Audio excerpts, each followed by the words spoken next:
waxay oramo samaynayso oo wallahi inaan awdul qaadanay wax dameerkayagu qaadan kara maaha haddee ruunaanda iyo wixii ka dhacay oo kale weeye islaam la cirib tirayo weeye mana daawan doono annaga waana la joogaan oo waddankay joogaan oo cidin lama hadlasho oo magangelyaanu siinaa oo magaalada dhinacooday ka degan yihiin oo dad bini aadanaan u aragnaa waa wuxuu samaynayo abi axmed ilma adeertiis annaga wuxuuna tusa nabadayn oo dowlado uu nabadaynayo isku xiraayo annaga wuxuuna tusay beelo uu nabadaynayo oo dowlado uu nabadaynayo isku xiraayo nabadaynta waxaa la rabaa inuu ka bilaabo waddanka isagu u dhashay waxa walaalihii iyo ehelkiisii samaynayaan warbaahinta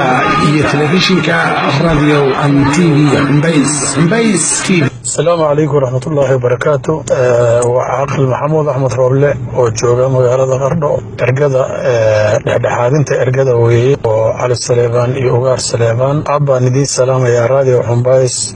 راديو قندل حرير كايلا سو حريرتين حالكم waxaan rabaa inaan kaga hadlo maaseed yar oo nabadayna inaan ka diro waxaan u dirayaa Soomaalida joogta dalka Soomaaliya inay damiirkoodu qaato oo ay ogaadaan nimanka garweynta lagu xaqaayo oo oromadu boqolka ugu heesayso oo ugu gurayso boqolaha dhaadheer oo ay daawanayaan inayan ninkii qayrkii loo xiray oo soo qoyso inay tahay islaamka saal loo gelayo inaad adigu kamid tahay inadan gooni ka ahayn inaynu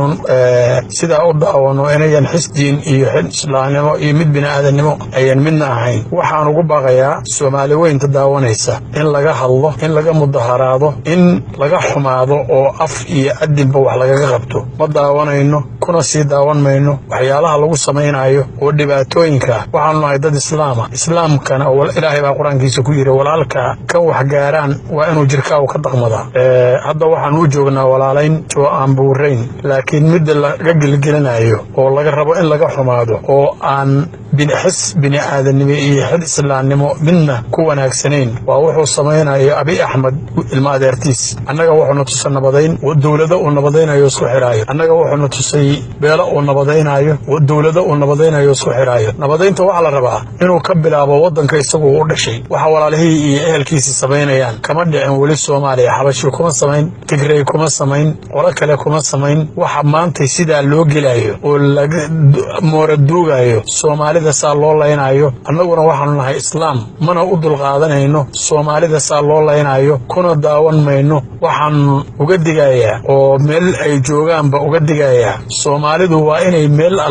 ay joogto waa inay ka mudaharaadaan waa inay ka hadlaan waa inay simadu ka hadlaan waa inay dhaqanku ka hadlaan waa inay dawladdu ka hadashaa annaga waana la joogaan oo waddankay joogaan oo cidin lama hadlasho oo magangelyaanu siinaa oo magaalada dhinacooday ka degan yihiin oo dad bini aadanaan u aragnaa hadday xasuuqa wadaan haddee ma soconayso in qolona dadkooda la xasuuqo qolona adiga deris kula ahaad waxay noqonaysaa annagu kuwa deriska ah marna ma rabno inaan xumayno laakiin loo dulqaadan maayo waxay oramo samaynayso oo wallahi inaan awdul qaadanayn waa ka ficil qaadanaynaa kuwana aanu nabadaynayno haddana waa dhiganaynaa iyagaanu geynaynaa ciidan 500 haddii isku ogaar Saleebaan iyo Cali Saleebaan iskaga dhimanayso kuwa iskaga dhimanaya waxaanu geynaynaa furintaas oo waxaanu leenahay adeer idinku tiina dhigta haddii islaam sida loo gelayo waad aragtaan waddankana waa loo soo jeensaday sidaa lagu leynayo baa ka dhaba waddankaaga baa loo soo xaydxaytay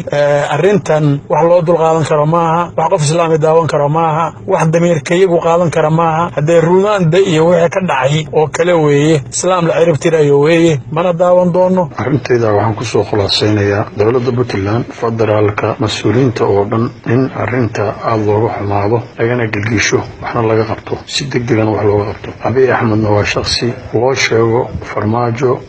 Abdiwali gobolada ama goboleedada madaxweynayaasha Somaliland kulli Soomaali waa Soomaali xasoo loo galeeyana waa dadkiini waa in si degdeg ah looga muujiyaa ficil iyo hadal iyo aragti midaysan oo Soomaaliyeed waa Caaqil Maxamuud Axmed Roble aad baan islaamaya wassalaamu calaykum warahmatullaahi wabarakaatuh